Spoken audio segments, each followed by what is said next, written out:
自制咸鸡蛋，最忌直接用盐腌的，多加这一步，鸡蛋个个流沙，特别的好吃。大家好，我是小林，欢迎来到我的频道。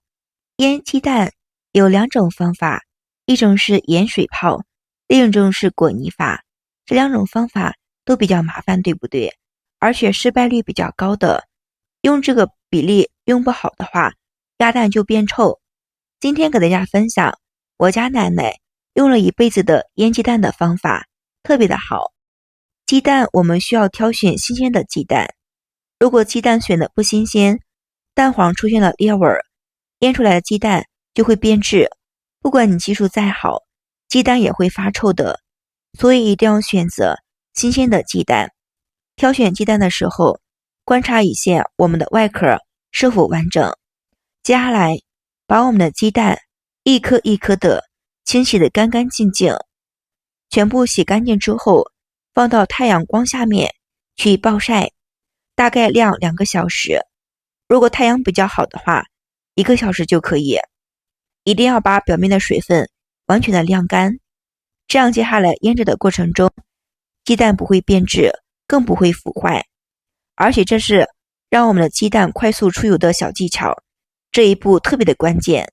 所以呢，在加入盐腌之前，我们需要把这个鸡蛋清洗干净，太阳下面暴晒，这一步不要错过了。接着准备我们的高度白酒，要是50度以上的酒最好。我们把鸡蛋放入酒中，每一个鸡蛋都要浸泡大约10分钟的时间。泡好的鸡蛋我们再捞出来，再用盐裹上一层，全部都裹满。鸡蛋的每一圈都要裹上我们的食用盐，盐不能太厚，薄薄的一层就可以了。如果比较厚的话，做好的味道比较咸，不好吃。接着用保鲜膜把鸡蛋一个一个的全部包裹起来。记住，我们的食盐呢不能碰掉了，像这个样子全部包裹好就好。亲爱的家人朋友们，视频看到这里啦，如果喜欢我的视频，麻烦你帮我点个小关注，点个爱心，非常感谢您的支持和喜欢，谢谢大家。全部包裹好之后，再把鸭蛋放入一个玻璃的容器里，接着也可以放到我们的阴凉通风的地方，像这样子，鸡蛋腌大约1个月的时间就可以吃了。腌好的鸡蛋，我们把保鲜膜去掉，再把鸡蛋外皮的东西全部要清除掉。接着我们把鸡蛋放入水中，冷水下锅，水开之后计时，大约蒸10分钟，鸡蛋就可以吃了。这样做好的腌鸡蛋，个个起沙流油，无论是配包子、配馒头、配米饭，都是绝子。大家都看明白了吧？想让鸡蛋个个流油起沙，只放入盐，只加入盐，先加入盐都是不对的。我们记住以上的方法，腌好的鸡蛋或者鸭蛋个个流油，比外面的老师傅做的还要好吃。爱吃鸡蛋的朋友们可以试试这个方法哟，保证不会让你们失望的。鸡蛋是我们日常生活中经常吃，而且特别有营养的食物。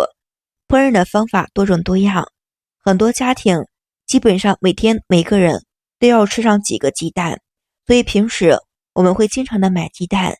买鸡蛋的时候，最担心的就是买到的鸡蛋会变质，特别是天气比较热，将鸡蛋放到常温处，可是没过多久，鸡蛋就会出现了变质的情况。购买鸡蛋的时候，我们需要仔细的去辨别鸡蛋，鸡蛋的外表都是一样，根本没法判断出来到底新鲜。那么我们该如何的去判断？别着急，今天小林给大家分享几个挑选鸡蛋的技巧，一挑一个准儿，鸡蛋又新鲜又好吃又香。1. 看内部，蛋黄颜色呈现了自然的橘黄色或者金黄色，而且颜色比较好看，蛋黄颜色偏浅，与饲料有关。如果是吃了玉米、青草的、万橘的，会加深蛋黄的颜色。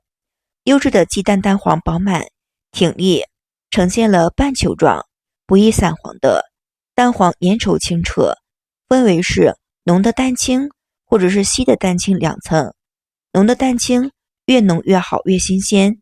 如果蛋清容易散开，蛋白稀如水，则是不新鲜的鸡蛋。蛋清味道要比新鲜的味道更好闻，尤其是散养的鸡蛋，鲜味呢是比较淡的，甚至有一点淡淡的香味儿。腥味过重，可能与饲料的养殖环境有关的。2. 晃动鸡蛋，听一下是否有声音。平时家里面买鸡蛋的时候，经常遇到这样的情况，鸡蛋液我们是特别的容易散，对不对？其实这样说是已经变质的鸡蛋，像是时间比较长的话，放的时间更长，储存不当，夏季天气比较热，鸡蛋更容易坏。所以为了避免买到这样的鸡蛋，挑选鸡蛋的时候，可以把鸡蛋拿起来摇晃一下，如果有声响，鸡蛋能够摇晃动，说明了鸡蛋已经不新鲜。因为这样的鸡蛋一般都是因为保存不得当，存放的时间长，导致鸡蛋中的二氧化碳会从蛋壳内射出去，蛋黄蛋白慢慢的收缩，所以会造成了气势的变大，鸡蛋液就会活动的空间大的，摇晃起来声音比较响。同样，如果是鸡蛋内部被细菌侵蚀，也会出现这样的情况。3. 虽说鸡蛋的外表看起来差不多，都是圆溜溜的，但是新鲜的鸡蛋和不新鲜的鸡蛋摸起来手感是不一样的。新鲜的鸡蛋表层有一层的粉末白霜，用手摸起来有一点粗糙，不是光滑。相反了，鸡蛋表面没有白霜的，摸起来比较光滑，那么这个鸡蛋放置的时间比较久，已经不那么的新鲜。挑选鸡蛋的时候，发现鸡蛋表皮有了裂痕，哪怕是轻微的裂痕，我们都不要去购买。一点点的裂痕呢，并没有造成里面的蛋黄流出，但是鸡蛋的表面会有细菌的鸡粪便之类的，鸡蛋有裂纹，这些脏东西细菌就会进入到我们的鸡蛋内部，使鸡蛋变质。很多人觉得红皮鸡蛋颜色更深，那么它的营养价值更丰富，但是其实恰恰相反。科学人员对很多的红皮鸡蛋、白皮鸡蛋进行了展示测试，结果显示这两种鸡蛋里面包含的蛋白质、脂肪、维生素、营养成分几乎是完全一样。比如蛋白质，无论是红皮鸡蛋、白皮鸡蛋，含量都在 12% 左右。这些蛋白质均为是优质蛋白，含有人体的所需要的各种氨基酸，非常容易被人体吸收利用，是我们经常补充蛋白质的良好选择。在脂肪含量上面，红皮鸡蛋的数值高一点，大概是 11.1%， 白皮鸡蛋大概是 9.0%。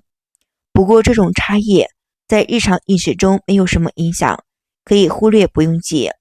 至于维生素，虽然是不同的研究中显示个别的维生素 A 的含量有所不同，但是综合其他的 B 族维生素、维生素 D 以及矿物质钙、锌铁营养元素，整体上差异比较小。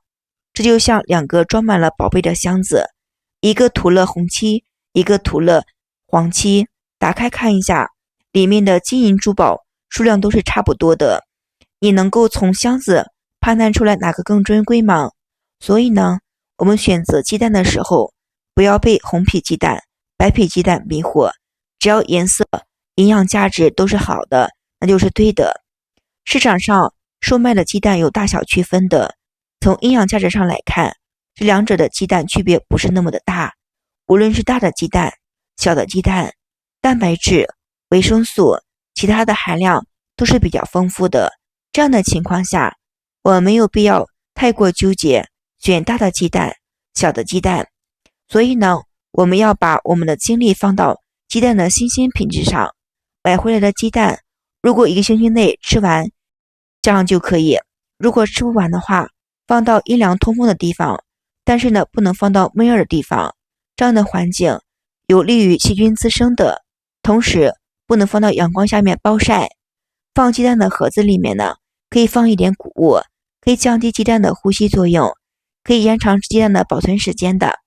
好了，今天的小故事分享到这里啦，非常感谢您的支持和喜欢，谢谢大家。